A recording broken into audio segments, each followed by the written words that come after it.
फटाफट से सरहद के उस पार की खबर भी आपको बताते हैं, क्योंकि बात अगर करें हम पाकिस्तान चीन की, तो भारत ने चीन और पाकिस्तान को चेतावनी दी है। सीपीईसी में तीसरे पक्ष को न्योता मंजूर नहीं, क्योंकि ये कहा जा रहा है कि सीपीईसी प्रोजेक्ट में अब अफगानिस्तान को भी शामिल किया जाएगा, जिसको लेकर भारत की तरफ से कड़ा ऐतराज जताया गया है। भारत और पाकिस्तान लगातार चाल चल रहे हैं, लेकिन भारत को लगातार जो दिख रहा है, भारत उससे सीधा सीधा अंदेशा लगा रहा है कि आखिर आगे आने वाले समय में चीन और पाकिस्तान क्या करने वाले हैं, और उसी को लेकर भारत की तरफ से चेतावनी दी गई है और ये कहा गया है कि सीपीईसी में तीसरे पक्ष को न्योता बिल्कुल भी मंजूर नहीं है जब आप अफगानिस्तान को भी लेकर आ रहे हैं, क्योंकि ये प्रोजेक्ट सीपीईसी प्रोजेक्ट जो पीओके से होकर गुजरेगा, उसको लेकर कहीं ना कहीं भारत ने कड़ी आपत्ति जताई है। और सीपीईसी परियोजना में जब अफगानिस्तान को लाना चाहता है पाकिस्तान, तो भारत की तरफ से बयान भी सामने आया है और भारत ने एक क्लियर मैसेज दे दिया है कि तीसरा पक्ष अगर इसमें आता है तो तीसरे पक्ष को न्योते के रूप में मंजूरी बिल्कुल भी नहीं देनी चाहिए, जो कि अब अफगानिस्तान है, क्योंकि सीपीईसी प्रोजेक्ट में बहुत पैसा चीन इस वक्त लगा रहा है। और इस वक्त की अगर हम बात करें तो कहा जाता है कि परियोजना बलूचिस्तान, जो खास तौर पर एक चर्चा का विषय हमेशा से पाकिस्तान के अंदर रहती है, और साथ ही साथ पीओके जो वहां पर परियोजना का विस्तार जब होगा तो उसको लेकर कहीं ना कहीं भारत को टेंशन होनी लाजमी है। रहमत कलीम इस वक्त मेरे सहयोगी जुड़ रहे हैं, उनसे जानकारी लेने की कोशिश करते हैं। रहमत, बहुत बहुत शुक्रिया 5 के 5 में अपना समय देने के लिए। रहमत, आखिर क्यों इस पे कड़ी आपत्ति जताई जा रही है? क्योंकि कहा जाता है कि पीओके से जब होकर गुजरेगा तो भारत को टेंशन होना लाजमी है, क्योंकि दो देश चीन और पाकिस्तान इस परियोजना पे काम तो कर रहे थे, लेकिन अब अफगानिस्तान की एंट्री कितनी बड़ी टेंशन दे सकती है?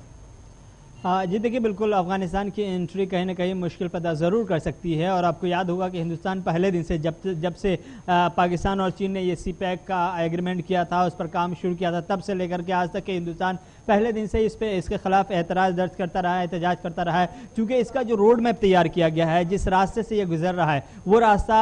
पाकिस्तान का भी नहीं है और चीन का भी नहीं है। मुकम्मल तौर पर पाकिस्तान और चीन का होता तो कोई बात नहीं है, चूंकि वो हिंदुस्तान की ज़मीन से होता हुआ गुजर रहा है, इसलिए हिंदुस्तान ने पहले दिन से एतराज़ जाहिर किया है। आपको याद होगा कि सीपैक का जो रोड मैप तैयार किया गया है वो पीओके से होता हुआ गुजर रहा है, और हिंदुस्तान पहले दिन से कहता रहा है कि पीओके चूंकि हिंदुस्तान का हिस्सा है, इस पर किसी भी तरह से कोई भी ऐसी एक्टिविटी, ऐसी भी कोई कोशिश नहीं हो सकती जो हिंदुस्तान के अथॉरिटी के बाहर हो या हिंदुस्तान के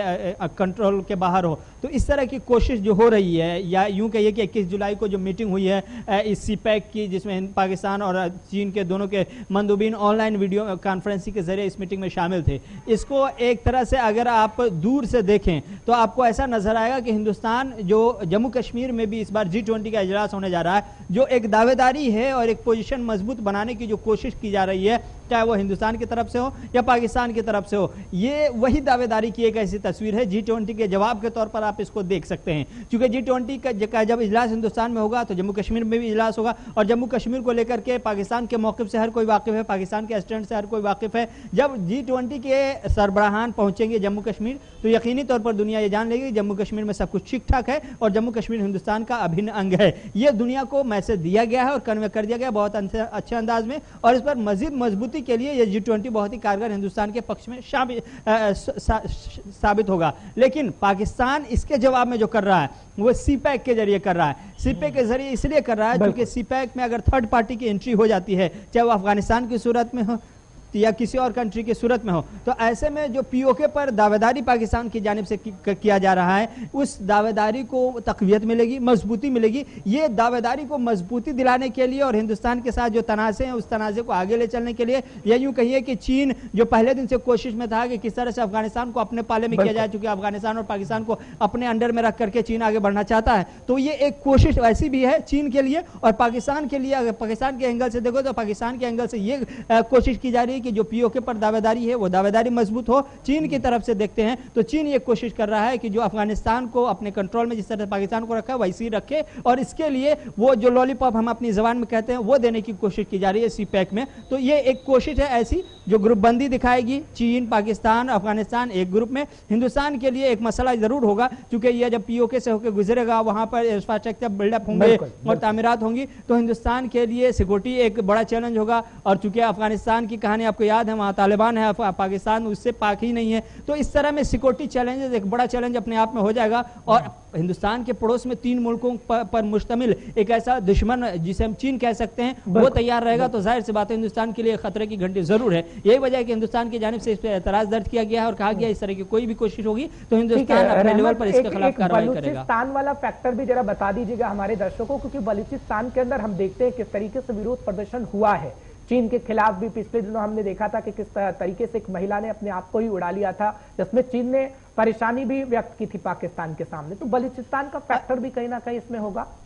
जी देखिए, बलूचिस्तान का फैक्टर यह है कि जो सीपैक का रास्ता गुजरता है उसमें बलूचिस्तान के आम शहरियों की बहुत सारी ज़मीनें आती हैं। उनसे वादा किया गया था, उनसे कहा गया था कि उनकी ज़मीनों के बाद बदले में बाज़ाब्ता तौर पर मुनासिब मुआवजा दिया जाएगा, उनको पैसे दिए जाएंगे और उनकी जो रोज़मर्रा की ज़िंदगी में जो मसाइल इसकी वजह से होंगे उसको ख़त्म करने के लिए उनके करीब में या उनका जहाँ पर घर होगा, उनके जहाँ पर एरिया होगा, वहाँ पर वो तमाम ज़रूरियात की चीज़ें मुहैया कराई जाएगी, यानी इंफ्रास्ट्रक्चर बिल्डअप उनके आसपास के इलाकों में किया जाएगा ताकि जो सीपैक का रास्ता है वो गुजरे तो उनसे उनको जो मुश्किलात पेश आ रही है वो खत्म हो जाए। ये वादा उनको कर करके बाज़ाब्ता तौर पर झोल में लिया गया था और उसके बाद से 2013 से लेकर के अब तक के उनके वो वादे पूरे नहीं हुए और जमीनें ले ली गई, उनकी जमीनों पर काम भी शुरू हो गया, लेकिन उन्हें आज तक 1 रुपया नहीं मिला। यही वजह है कि वो मुसलसल अपनी जमीनों की लड़ाई लड़ रहे हैं, अपने वजूद की लड़ाई लड़ रहे हैं और इसी के मुतालबे को लेकर कई बार हमने देखा कि सड़कों पर उतर कर एहतजाज मुजाहरा किया और कई बार ऐसे वाक़े पेश आए जिसमें ह्यूमन राइट्स वायलेशन भी हुआ और कई बार कितने लोगों ने अपनी जान भी दे दी। तो ये उन लोगों के हुकूक की लड़ाई है,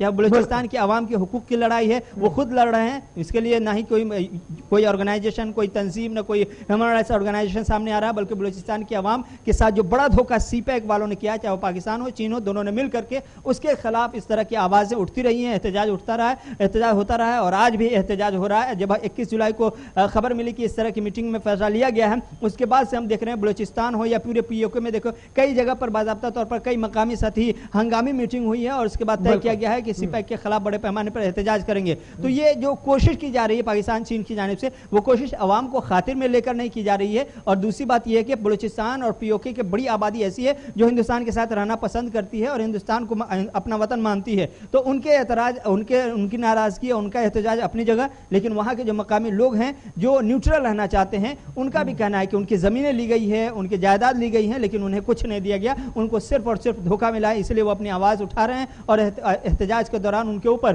पाकिस्तान की फोर्सेस की जानिब से जिस तरह से बर्बरता की जाती है, जिस तरह से जुल्म किया जाता है, जिस तरह से ज़दोकोब किया जाता है, इन तमाम सूरत हाल से वो काफी परेशान है और यही परेशानी उनके एहतजाज में देखने को मिलती है। ठीक है रहमत, बहुत बहुत शुक्रिया इन चीजों को समझाने के लिए और बताने के लिए कि अंतर्राष्ट्रीय खबर में ये खबर क्यों इतनी महत्वपूर्ण थी। जो गुलिस्तान पे हमने इस खबर को चुना है। लेकिन